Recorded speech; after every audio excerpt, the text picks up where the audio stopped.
double barrel. Yes, we do. Scotty Boland in for Hazelwood, only change. Thank you. Pat, just the reactions from around the country over the last 10 days or so. You've been Test captain for 3 years. Do you believe that every Australian team, there is a way that they should play? I mean, not just in terms of batting and bowling, but how you carry yourself, or is it just about winning and losing?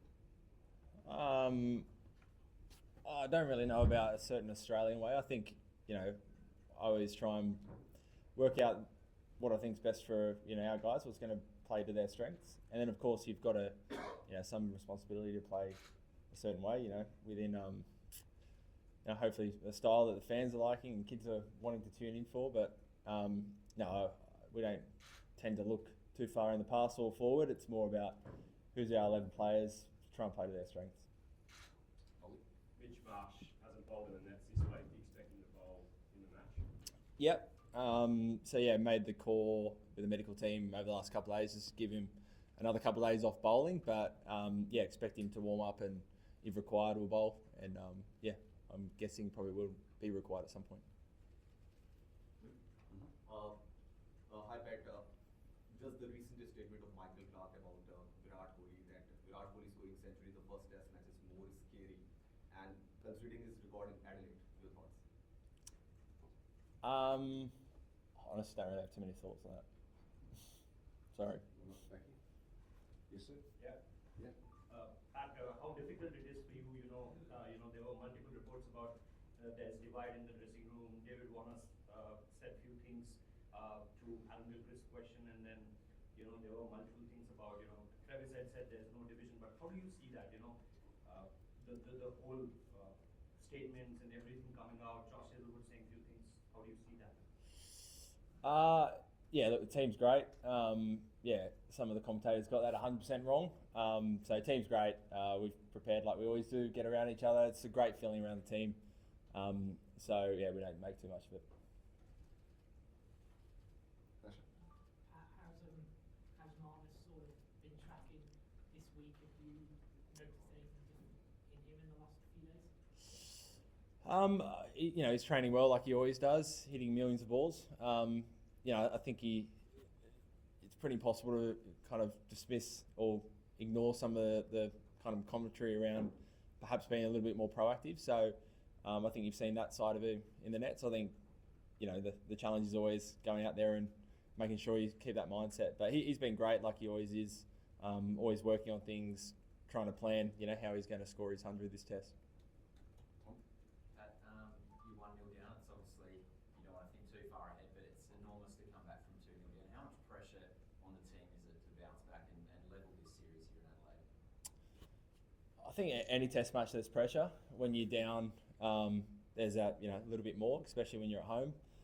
But we've been in similar situations, whether it's World Cups or other series where you're in must-win kind of situations. We're not quite there yet, but we love playing here. We love playing Australia. We know we weren't at our best last week. Got a few things to work on. This week's been great. Everyone's really focused on kind of ahead and excited for the challenge of the next 4 test matches. But everyone's got a lot of personal pride, professional pride. So, there's pressure on you anytime you play, even just from that, let alone the scoreboard being down 1-0. This side has had a lot of success, but it's been a pretty extraordinary reaction to one test. Do you feel like there's almost a little bit of a desire to see this blow up or see this side fail? Look, hard to say. I think, when things don't go right, there's enough commentators that will support you, but also some that will, of course, try and create some headlines. And it doesn't really, we try not to take too much notice of it. We just go about our things. We concentrate on, as I said, trying to play our own way, trying to give ourselves the best chance of winning games, and try not to get too caught up in anything else. What about the fact that everyone talks about just the tournament taking a while to get used to, just even starting innings or a series or whatever. I think your batters will be better. Obviously, it wasn't successful for them, but they'll be better for the run, as it were. And particularly someone like Nathan, just when you obviously haven't faced him ever before. Yeah, look, I hope there's some lessons learnt. the good thing is both batting and bowling, we've now had a look at them. They've had a look at us as well, but you get a look at some of the bowling plans that you want to implement, and same with the batters. They know how they're going to be attacked first up. So yeah, I'm sure. Well, I really hope everyone's kind of learned a little bit, and we come back here and you're that slightly better prepared because you've had a look at what they're going to throw at us. Pat, can you tell us what was actually wrong with Mitch Marsh? You said you expected to bowl, but was it concerned that he hasn't bowled in the nets at all in the past few days? Not a huge concern. You probably need to speak to the physio, but it's back stiffness. I think I said last week it's kind of since the ODIs in England. I think he didn't bowl a couple of games over there, and he's been desperately trying to work on that for the last few months. So yeah, I don't quite know, but he'll warm up tomorrow.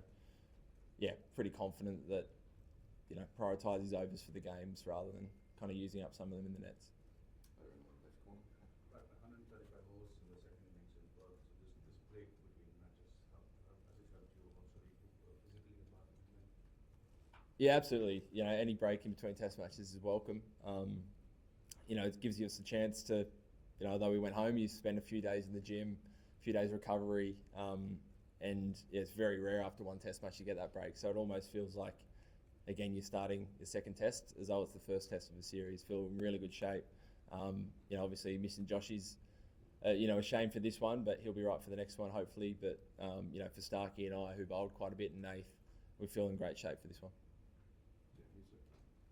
Pat, Gale was here yesterday and since Indians are not very used to playing with day-night test cricket and some of the batters have faced issues with spotting the ball from the bowler's hand, and you guys have played fewer test matches, India have played just 4. Do you see that as kind of an advantage that India don't play day-night test matches enough? Look, hard to say. Some of our guys have played a lot. Some of them have not played too much pink balls. I think there is a little bit of getting used to, but that's what the last few days have been about, trying to get your eye back trained. So I don't see a huge kind of shift from red ball cricket to pink ball cricket. Pat, just your own bowling for the first test, just wondering from your kind of self-assessment of it, anything you want to do different tactically, Yeah, it wasn't too. So it was reasonably happy with how I bowled. Felt like it came out all right. Obviously second innings when you're behind the game, you're chasing a little bit more. So I tried a few more things than probably would if the game was a little bit closer. But overall, pretty happy with the rhythm. Always review. There's probably one or two things that I might do slightly differently, but as a whole, pretty happy. Pat, in a while since got all of that test, what does you expect him to bring, and what is it about the conditions and circumstances that make him good for this? Yeah, I mean, traditionally here, there's normally a little bit of nip, which is obviously suits Scotty quite well. All last summer, kind of he was geared up to go, and no one fell over. So it feels like it's been quite a while. Obviously had a good little hit out in Canberra a couple of days ago as well. So his prep's been really good. He's happy with how it's coming out and his rhythm. But as a captain, it's pretty awesome for someone like Scotty to come straight in. He can bowl huge amount of overs if you need. Super consistent. He's performed at this level, so he looks ready to go. Couple more here, folks. Here. Hey Pat, you didn't able to get through the overs that you hoped to out of the field. Will you turn to Marnus' pace bowling again, or is that something that the forefront might bowl from pick up? Look, potentially. I'd say probably more likely turning to the fast bowlers a bit more. Obviously in Perth, Joshy was getting a little bit sore as well towards the end, so there's a bit of preservation there. Whereas, this test, everyone's fit and firing. So if that remains the case, as a general, you try and rely on your 4 main guys. What's the latest with Hazelwood and his injury? Like, would you guys get to put him in that? And also, is he more realistic for sort of Melbourne onwards, or is he a chance of getting back pretty quickly? Pretty confident for Brisbane. He had a good bowl yesterday, only like 3 quarters, maybe a bit more than that, but went beautifully. So got wind of it, can't even remember the days, but probably day 3, kind of towards the end there. So he bowled once or twice more on it, but then kind of thought, okay, it's probably enough. And it's probably the right call in hindsight. I think in previous years where he's kept bowling, it's probably turned that 1 week injury into a 3 or 4 or 5 week injury. Whereas this year seems a little bit different, and he's really confident for Gabba. Last one, thank you.